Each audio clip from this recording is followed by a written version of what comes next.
বছরের পর বছর ধরে ইউরেনিয়াম সমৃদ্ধকরণ ঘিরে যে উত্তেজনা জমে উঠেছে তা আবারও তীব্র আকার ধারণ করেছে।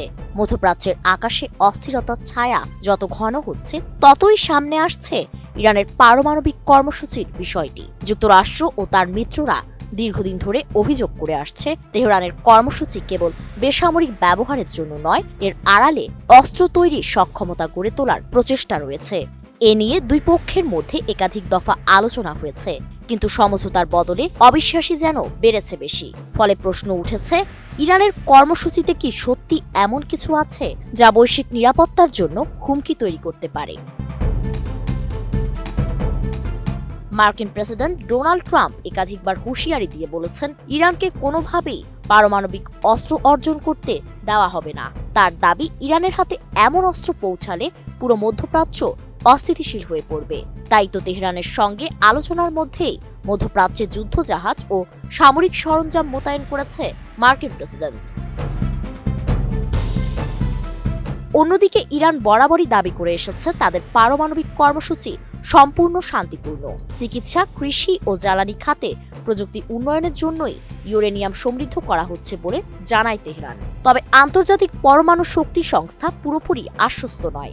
সংস্থাটির প্রতিবেদনে উল্লেখ করা হয়েছে, ইরানের কাছে 60% পর্যন্ত সমৃদ্ধ উল্লেখযোগ্য পরিমাণ ইউরেনিয়াম রয়েছে। বিশেষজ্ঞদের মতে এই মাত্রা 90% পৌঁছালে তা পারমাণবিক অস্ত্র তৈরির সক্ষমতায় পৌঁছে যাবে। নতুন বাংলাদেশ গড়তে এলো জুলফিকার স্টিল। জুলফিকার স্টিল, ইস্পাত দৃঢ় অঙ্গীকার। ইতিহাস ঘেঁটে দেখা যায়, 2015 সালে 6 বিশ্ব শক্তির সঙ্গে একটি ঐতিহাসিক চুক্তিতে তেহরান 3.67% বেশি ইউরেনিয়াম সমৃদ্ধকরণ না করার অঙ্গীকার করে। কিন্তু 2018 সালে ট্রাম্প প্রশাসন সেই চুক্তি থেকে সরে দাঁড়ায় এবং পুনরায় নিষেধাজ্ঞা আরোপ করে। এতে পরিস্থিতি বদলে যায় আর ইরান নতুন করে সমৃদ্ধকরণের মাত্রা বাড়ায়। সেই থেকেই উত্তেজনার নতুন অধ্যায় শুরু হয়। সাম্প্রতিক প্রেক্ষাপটে ইরান ও যুক্তরাষ্ট্র যদি সরাসরি সংঘাতে জড়িয়ে পড়ে, তাহলে ইরানের পারমাণবিক কর্মসূচি কেবল মধ্যপ্রাচ্য নয়, পুরো বিশ্বের জন্য গভীর হুমকির সংকেত হিসেবে কাজ করতে পারে।